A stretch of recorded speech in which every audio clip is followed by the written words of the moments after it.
Hi everyone, welcome to exam I Q की इस video में देखते हैं झारखंड सामान्य ज्ञान। तो झारखंड इतिहास से बनने वाले 200 महत्वपूर्ण एमसीक्यू देखते हैं। तो झारखंड हिस्ट्री से बनने वाले 200 महत्वपूर्ण एमसीक्यू, तो ये पार्ट 4 है जो आने वाले जेएसएससी के सभी एग्जाम के लिए अति महत्वपूर्ण है। तो चलिए शुरू करते हैं। तो इस सेट का पहला सवाल क्या है? तो अलाउद्दीन खिलजी का एक सेनापति जिसने छोटा नागपुर खास के नागवंशी शासक को कर देने के लिए विवश किया। तो अलाउद्दीन खिलजी का कौन सा सेनापति था जिसने छोटा नागपुर खास के नागवंश के शासक को टैक्स देने के लिए बाध्य किया? तो इसका सही आंसर हो जाएगा ऑप्शन ए, छज्जू मलिक हो जाएगा ऑप्शन ए सही। अगला सवाल देख लेते हैं। तो मोहम्मद बिन तुगलक के सेनापति मलिक बयां ने हजारीबाग क्षेत्र पर कब आक्रमण किया था? तो मोहम्मद बिन तुगलक के सेनापति कौन थे? मलिक बयां, जिन्होंने हजारीबाग क्षेत्र पर आक्रमण कब किया था? तो सही आंसर हो जाएगा 1340 ईस्वी के आसपास।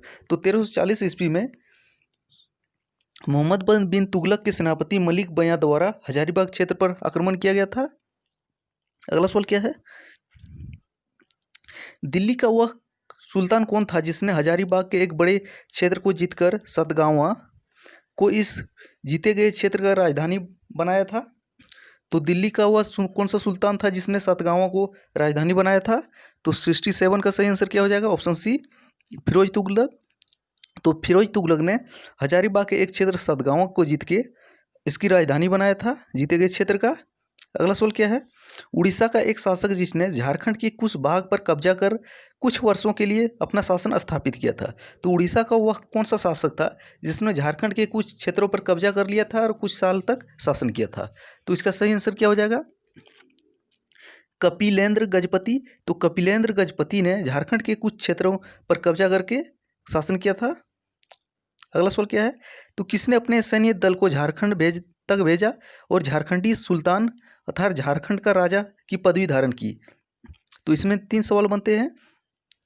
तो झारखंडी सुल्तान किसको बोला जाता है? तो ऑप्शन के अनुसार आदिल खान द्वितीय। तो आदिल खान द्वितीय को झारखंडी सुल्तान बोला जाता है। और इसके अलावा क्या बोला जाता है? जंगल का राजा। तो ऑप्शन ए इसका सही हो जाएगा। अगला सवाल देख लेते हैं। तो किसने मुगल अफगान संघर्ष के दौरान झारखंड क्षेत्र का कई बार उपयोग किया था?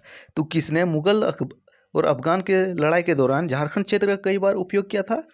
तो इसका सही आंसर क्या हो जाएगा? शेरशाह। तो शेरशाह ने मुगल अफगान संघर्ष के दौरान कई बार झारखंड क्षेत्र का उपयोग किया था। तो ऑप्शन सी इसका सही हो जाएगा। अगला सवाल देख लेते हैं। तो शेरशाह का एक सेनापति जिसने 1538 में पलामू के चेरो शासक महारत चेरो पर आक्रमण कर उसे लूटा था। तो शेरशाह का वह कौन सा सेनापति था जिसने 1538 में पलामू के चेरो शासक महारत चेरो पर आक्रमण कर पलामू में लूटा था? तो इसका सही आंसर क्या हो जाएगा? ख्वास खां। तो शेरशाह का सेनापति ख्वास खां था जिन्होंने 1538 में पलामू पर आक्रमण कर महारत चेरो को हरा के लूटा था। अगला सवाल देख लेते हैं। रामपुर वर्तमान रामगढ़ की लड़ाई 1575 में किसने किसको पराजित किया? तो रामपुर को रामगढ़ को ही पूर्व नाम रामपुर है। तो रामपुर की लड़ाई कब हुई थी? 1575 में। तो किसने किसको हराया था? तो इसका सही आंसर क्या हो जाएगा? मुगल बादशाह अकबर की सेना ने मुगल विरोधी अफगान जुनेद कर्रानी को हराया था। तो किसने किसको हराया था? तो रामपुर या तो रामगढ़ की लड़ाई 1575 में हुआ जिसमें मुगल बादशाह अकबर की सेना ने मुगल विरोधी अफगान जुनेद कर्रानी को हराया था। तो ऑप्शन ए इसका सही हो जाएगा। अगला सवाल देख लेते हैं। किस मुगल बादशाह के समय में 1585 में मुगल साम्राज्य एवं झारखंड के बीच वास्तविक संपर्क स्थापित हुआ? तो 1585 में कौन सा मुगल शासक का शासन था? तो अकबर हो जाएगा। और अकबर के शासनकाल में ही झारखंड और मुगलों के बीच वास्तविक संपर्क स्थापित हुआ था। तो ऑप्शन ये सही है। अगला सवाल देख लेते हैं।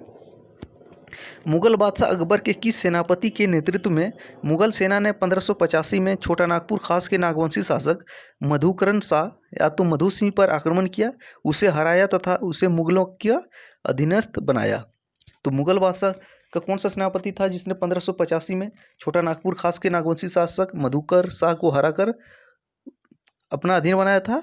तो इसका सही आंसर क्या हो जाएगा? तो इसका सही आंसर हो जाएगा ऑप्शन ए, शहबाज खां कंबू। तो शहबाज खां कंबू उस समय अकबर का सेनापति था। अगला सवाल देख लेते हैं। मुगल बादशाह अकबर के किस सेनापति के नेतृत्व में मुगल सेना ने 1589 ईस्वी में पलामू के चेरोवंशी शासक भागवत राय के विरुद्ध अभियान चलाया था? तो 1589 में भागवत राय के विरुद्ध कौन अभियान चलाया था? उस समय अकबर का सेनापति कौन था? तो इसका सही आंसर हो जाएगा मान सिंह। तो राजा मान सिंह 1589 में अकबर का सेनापति था जब पलामू पर आक्रमण हुआ था।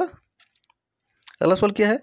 तो राजा मानसिंह के उड़ीसा अभियान 1592 के क्रम में सिंहभूम से गुजरने पर मुगलों का की अधीनता स्वीकारने और राजा मानसिंह के अंगरक्षक दल में शामिल होने वाले पुरहाट के सिंहवासी राजा कौन थे? तो इसका सही आंसर क्या हो जाएगा? Option A Ranjit Singh.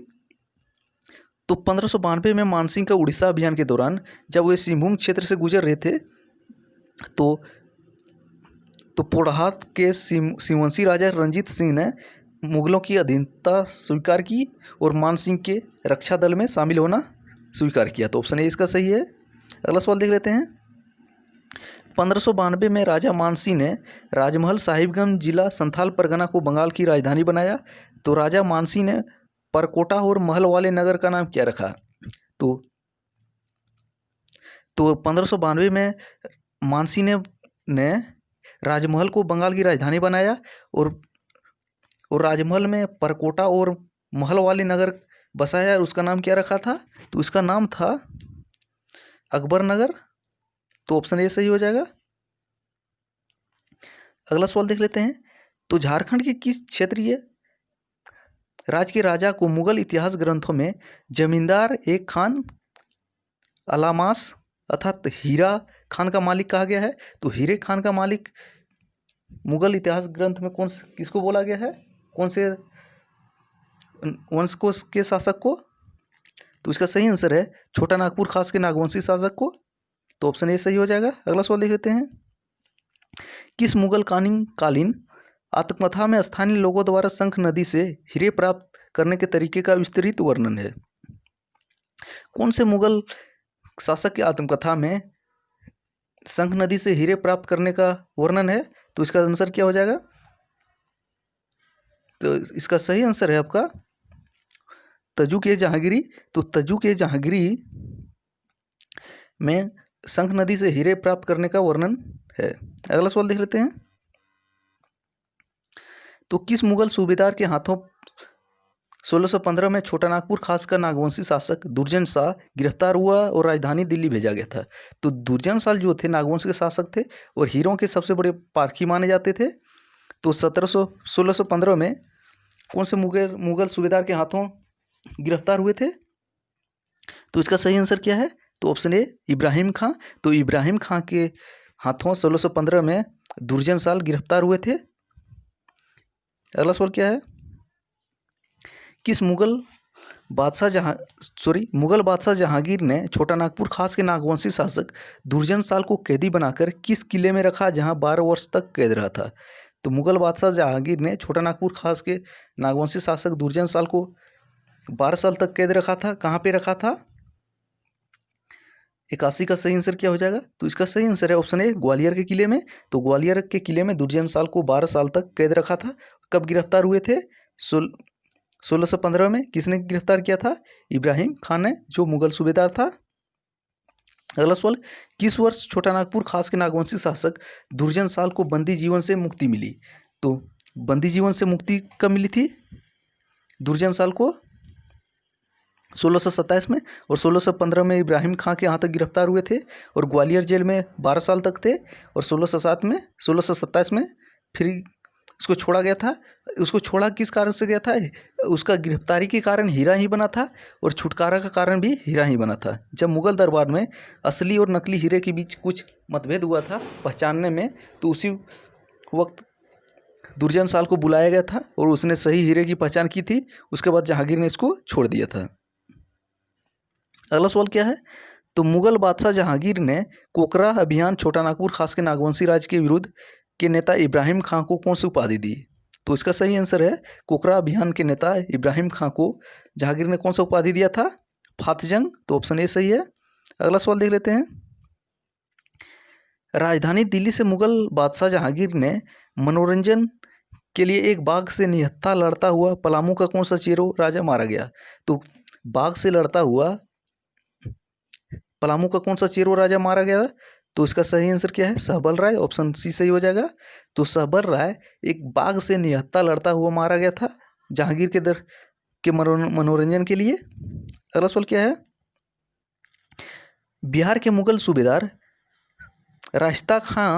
शाइस्ता खां ने मुगल पलामू के चेरवंशी शासक प्रताप राय के विरुद्ध पलामू किले पर कब आक्रमण किया और संधि किया?